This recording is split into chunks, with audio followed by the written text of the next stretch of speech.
ভাই সাব একদম ভোরবেলা রওনা দিলাম হাতি সাফারি লিগা। আর আমি তো কোনোদিন স্বপ্নেও ভাবছি না যে এইভাবে হাতি সাফারি কোনোদিন করতে পারো।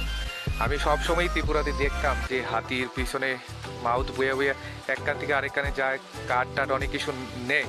তো আমার মনে অনেক ইচ্ছা আসলো যে একদিন হাতির উপরে বইয়া এইভাবে এক জায়গাতে অন্য জায়গাতে যাবো। তো আজকে এই স্বপ্নটা আমার সফল হইব। কাজিরাঙ্গাতে 4টা জোন আছে, 4টার মধ্যে সবচেয়ে ভালো হলো কৌরা, যেটা সেন্ট্রাল জোন কওয়া হয়।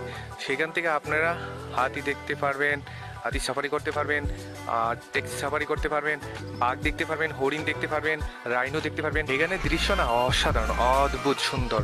যদি আমার শুরু হলো জিপ সাফারি। একজন সাউথ ইন্ডিয়ার কেরলে ওনার বাড়ি, দেখতে একদম হবিগল বাহুবলীর মতো, খুব সুন্দর। আর ওইদিকের মানুষজনও কইতেছে বাহুবলী বাহুবলী কইয়া, মানে তিনি অনেক লম্বা টম্বা, আর দেখতো একদম সেই বাহুবলীর মতনই। তো তারা একটু মজাক কইরা এভাবে কইতেছে। তো ওইটা লিগে আমিও কইলাম বাহুবলী।